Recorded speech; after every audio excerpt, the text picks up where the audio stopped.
पहले के टाइम में ह्यूमन और वैम्पायर्स एक दूसरे का शिकार किया करते थे, लेकिन बॉयल हाइट्स की स्ट्रगल की वजह से वैम्पायर्स को छिपना पड़ा। अब लोग सोचते हैं कि वैम्पायर सिर्फ किस्से कहानियों में एग्जिस्ट करते हैं, लेकिन असलियत ये है कि अब वो और भी ज्यादा पावरफुल हो चुके हैं। एक ह्यूमन ग्रुप उनकी रक्षा भी करता है, लेकिन सिर्फ तब तक जब तक वो इंसानों के कुछ नियमों को मानेंगे, जिसमें एक ये भी था कि वो बॉयल हाइट में कभी नहीं आएंगे। एक शाम जब मरिया में लॉन्ड्री में कपड़े धुल रही थी, तभी उसका बॉयफ्रेंड जय उसे लेने आया। दोनों जय की कार से जा ही रहे थे कि उन्होंने देखा कि एक मिस्टीरियस कार उनकी गाड़ी का पीछा कर रही है। जय उन्हें पहचान लेता है। वो परेशान था क्योंकि इन लोगों को यहाँ नहीं होना चाहिए था। वो रेड लाइट पर गाड़ी रोकता है और ग्लव कंपार्टमेंट से गन निकाल लेता है। दूसरी गाड़ी उनके बगल में रुकती है। उस गाड़ी को विक्टर नाम का एक वैम्पायर चला रहा था। जैसे ही सिग्नल ग्रीन होता है, जय अपनी गाड़ी एक्सेलरेट कर एक गुमनाम बिल्डिंग के पास ले जाता है। वो मरिया से कहता है कि वो गाड़ी लेकर निकल जाए और ऐसा बोलकर वो बिल्डिंग के अंदर चला जाता है, जहां उसने देखा कि उसके क्रू के बहुत से मेंबर्स को मारकर सीलिंग से लटकाया गया है। वो खतरा भांप गया था और वापस आने ही वाला था कि उसने कांच टूटने की आवाज सुनी। ये उसकी कार की खिड़की का ग्लास था और वो लोग मरिया को ले गए थे। अगले दिन जय का भाई बेनी क्लास में सो रहा था, जिसकी वजह से सब उस पर हंसते हैं। क्लास के बाद घर जाकर अपनी दादी से मिलने के बाद वो अपने म्यूजिक पर काम करने जा ही रहा था कि तभी उसे दूसरे रूम से एक तेज आवाज सुनाई देती है, जिसकी वजह से वो काफी डिस्टर्ब हो रहा था। जाकर देखने पर उसे पता चला कि उसका भाई जय फोन पर किसी से मरिया के बारे में बहस कर रहा था, लेकिन बेनी को देखते ही वो चुप हो गया। बेनी उससे रात में बाहर जाने को पूछता है, बट जय कहता है वो काफी बिजी है इसलिए नहीं जा सकता। बेनी उस रात उसकी कार कवर करने को पूछता है क्योंकि उसे पैसों की जरूरत थी, लेकिन जय मना कर देता है क्योंकि बेनी एक काफी खराब ड्राइवर था।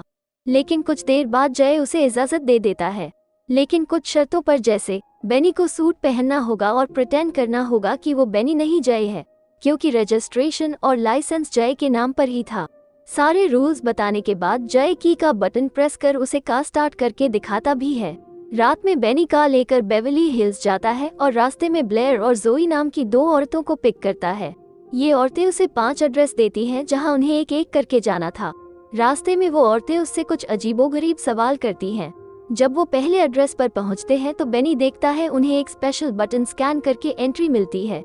उधर जय अपने दोस्त से डिस्कस कर रहा था कि 3 पीढ़ियों के बाद उसकी वजह से शांति भंग हुई, जिस पर उसका दोस्त उसे समझाता है कि ये सब विक्टर की गलती है, उसने रूल तोड़ा है। दोनों अपने हथियार निकालते हैं और डिसाइड करते हैं कि वो सुबह से पहले विक्टर को मार देंगे।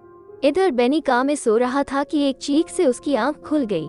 जब वो कार से उतरा तो उसका पैर स्पेशल बटन पर पड़ा, जिसे उठाकर उसने जेब में रख लिया। दूर खड़ी एक वैन से कोई उसे ऑब्जर्व कर रहा था, लेकिन बेनी ने नोटिस नहीं किया। लड़कियां वापस आती है और बेनी उन्हें लेकर दूसरी पार्टी की डेस्टिनेशन पर पहुंचता है। इस बार वो पार्किंग में वेट करता है और कार में बैठकर पढ़ाई करता है। तभी जोई का फोन बजता है। पहले तो बनी रिंग इग्नोर करने की कोशिश करता है, लेकिन काफी देर बाद भी वो रेजिस्ट नहीं कर पाता और फोन चेक कर लेता है। उसके फोन में विक्टर का मैसेज था, जिसमें लिखा था कि वो जय के फेस एक्सप्रेशंस देखने के लिए बेताब है। ये मैसेज पढ़ के बनी को टेंशन होता है और वो अपने भाई जय को कॉल करता है, लेकिन कॉल नहीं लगता। इसके बाद वो खुद इन्वेस्टिगेट करने का फैसला लेता है और जोई का बैग चेक करता है, जिसमें उसको खून लगे हुए बहुत से नोट मिलते हैं। उसी टाइम पार्किंग लॉट में एक पुलिस की गाड़ी आती है, जिसे अवॉइड करके वो होटल रिसेप्शन पर जाता है। रिसेप्शनिस्ट पहले तो उसे देखकर शॉक होती है, लेकिन बाद में उसके हाथ में वो स्पेशल बटन देखकर उसे जोई का पता बता देती है। वो सीक्रेट रूम में जाता है जहां जोई और ब्लेयर 2 आदमियों का खून चूस रही थी। बेनी ये सब देखकर कांपने लगता है। जोई सुपरनैचुरल स्पीड से उसके पास आती है। बेनी अपनी आइडेंटिटी रिवील करता है, लेकिन जोई सब पहले से जानती थी। वो उसका खून पीने वाली थी कि ब्लेयर उसे ये कहकर रोकती है कि बेनी उनके काम आ सकता है। तभी दोनों में से एक आदमी उठ जाता था। वो देखता है कि दोनों ने रूल तोड़कर उसके साथी को मार दिया। बेनी पार्किंग लॉट में वापस आ जाता है। जब वो पुलिस वालों को मर्डर्स के बारे में बताता है, पुलिस उसे हथकड़ी लगा देती है, लेकिन तभी दोनों लड़कियां वहां आ जाती हैं और कहती है कि बेनी उनका है।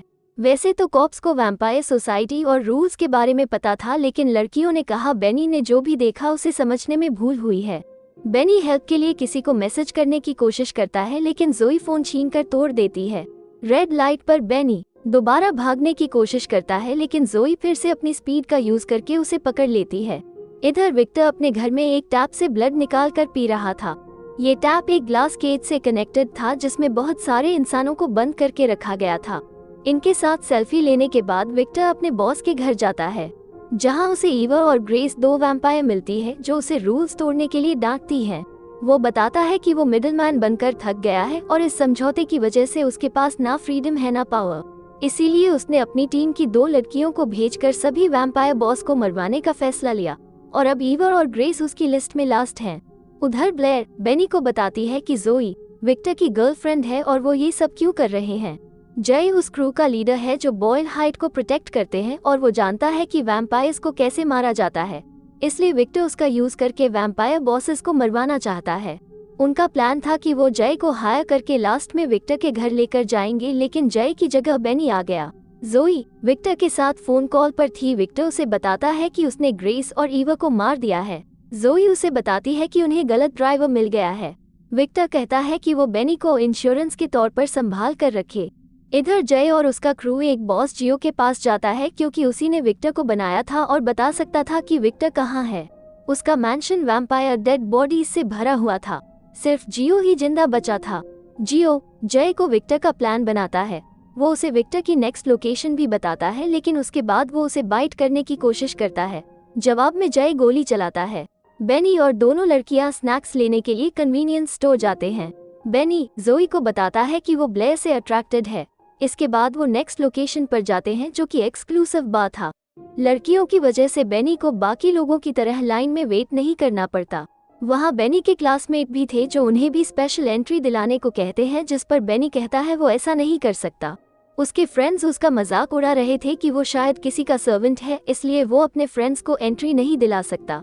ब्लेयर उसे एम्बैरसमेंट से बचाने के लिए उसे किस करती है और गार्ड से क्लासमेट को लाइन के लास्ट में भेजने को बोल देती है। इसके बाद अंदर जाकर वो एक सीक्रेट रूम में जाते हैं जहां वैम्पायर बॉस नहीं बल्कि वैम्पायर हंटर उनका वेट कर रहे थे क्योंकि उन्होंने समझौते के रूल्स तोड़े थे। जोई उन्हें डराने की कोशिश करती है, लेकिन वो लोग अपने हथियारबंद साथियों को बुला लेते हैं। लेकिन जैसे ही वो लोग वैम्पायर्स पर अटैक करते हैं, बेनी शैंपेन की बोतल तोड़कर उन्हें डिस्ट्रैक्ट करने की कोशिश करता है, जिससे उसके हाथ में चोट लग जाती है, लेकिन मौका देखकर तीनों भाग निकलते हैं। जय उन्हें निकलते हुए देख लेता है और अपने भाई को बचाने के लिए उनका पीछा करता है, लेकिन कोई दूसरा वैम्पायर आकर उसे रोक लेता है। जय अपनी स्पेशल नाइफ से उसे मार देता है, जिससे उसकी पूरी बॉडी जलकर भस्म हो जाती है। तभी वैम्पायर हंटर उसके पास आते हैं और उससे उनकी टीम ज्वाइन करने को कहते हैं, जिस पर जय कहता है वो बस विक्टर को मारना चाहता है, पूरी वैम्पायर कम्युनिटी को नहीं। इधर बेनी दोनों लड़कियों को बचाते हुए घर लेकर आता है, जहां उसकी दादी को लगता है वो चोर है तो वो उन पर अटैक कर देती है, लेकिन बाद में बेनी को देखकर वो उसके हाथ की चोट पर पट्टी करने लगती है, जिसमें ब्लेयर भी उनकी हेल्प करती है। जोई बाथरूम में जाकर विक्टर को कॉल करती है ताकि वो उसे बता सके कि यहाँ क्या चल रहा है। बेनी अपने भाई जय के रूम से एक स्पेशल नाइफ लेता है जो उसने पहले भी देखी थी। वो अपने रूम में जाता है जहाँ ब्लेयर पहले से थी और उसका म्यूजिक एंजॉय कर रही थी। बेनी उसे म्यूजिक में कुछ बड़ा करने के ड्रीम के बारे में बताता है। ब्लेयर उसे बताती है कि कैसे 70 में वो जोई से मिली थी और उसी ने उसे वैम्पायर बनाया। ब्लेयर बेनी को छोड़ देना चाहती थी, लेकिन जोई मना कर देती है, हालांकि बेनी खुद उनके साथ जाना चाहता था। इधर जय एक रेस्टोरेंट में विक्टर से मिलता है, जहां वो रूल्स तोड़ने से रिलेटेड कुछ बातें करते हैं। जय विक्टर के सिर में गोली चलाता है, लेकिन वो मरता नहीं बल्कि घाव उसका अपने आप ही ठीक हो है। विक्टर ये भी एक्सेप्ट करता है कि उसने मरिया को मार डाला है। इधर विक्टर के इंस्ट्रक्शन के अनुसार बेनी, ब्लेयर और जोई फाइनल बॉस रॉको के घर जाते हैं। जोई उसमें इंटरेस्ट शो करती है ताकि वो उसे डिस्ट्रैक्ट कर सके, लेकिन ब्लेयर उन्हें डिस्टर्ब करती है और बताती है कि विक्टर को जय मिल गया है। जोई रॉको पर चाकू से वार करने की कोशिश करती है, हालांकि रॉको इसके लिए पहले से तैयार था और उसने हेल्प के लिए वैम्पायर हंटर्स को पहले से बुला रखा था। दोनों लड़कियां फाइट करती हैं, जबकि बेनी जाकर भागने के लिए कार रेडी करता है। कुछ देर में वो दोनों भी गाड़ी में आ जाती हैं। जोई को चोट लगी थी, सूरज निकलने ही वाला था और अब जोई को हील होने के लिए खून चाहिए था, इसीलिए बेनी जल्दी जल्दी ड्राइव करके उन्हें लास्ट लोकेशन यानी विक्टर के घर लेकर जाता है। ब्लेयर उसे अंदर आने को मना करती है क्योंकि वो जगह सेफ नहीं थी, लेकिन बेनी नहीं मानता। अंदर जाने पर वो देखता है कि एक केज में काफी सारे इंसान बंद हैं, जिसमें जय भी है। वो एक बैट से केज को तोड़ने की कोशिश करता है, लेकिन विक्टर उसे नोटिस कर लेता है। वो विक्टर पर स्पेशल नाइफ वार भी करता है, लेकिन वो बड़ी आसानी से खुद को बचा लेता है। वो बेनी को मारना चाहता है, लेकिन ब्लेयर मना करती है। इससे जोई काफी अपसेट होती है और ब्लेयर पर चाकू से वार करती है। बेनी इस मौके का फायदा उठाकर कार को की चेन से स्टार्ट करता है और एक्सेलरेटर पेडल पर एक पत्थर रख देता है। कार आगे बढ़ती है और कांच तोड़ देती है, जिससे सनलाइट अंदर आती है और जोई जलकर राख हो जाती है। बेनी जोई की चाकू उठा लेता है, लेकिन विक्टर उसे एक ट्रैप में फंसा लेता है। ब्लेयर आकर विक्टर पर चाकू से वार करती है, उसे कुछ नहीं होता, लेकिन तभी जय आकर उसे सनलाइट की ओर धकेल देता है और विक्टर भी मर जाता है। ब्लेयर बेनी के पास जाती है और उसे बचाने के लिए उसे अपना खून देकर उसे भी वैम्पायर बना देती है। कुछ दिनों बाद जय मरिया के मेमोरियल से लौटने के बाद बेनी से मिलता है, जहां वो उसे पैसों से भरा बैग देता है और कहता है कि वो हमेशा याद रखेगा कि उसे किसके लिए लड़ना है। वो लाइब्रेरी में पढ़ने की कोशिश कर रहा था, जहां वो एक लड़की की पल्स से डिस्ट्रैक्ट होता है तो बाहर आ जाता है। ब्लेयर एक फैंसी कार में उसे पिक करने आती है और उसके क्लासमेट शॉक होकर देखते रहते हैं।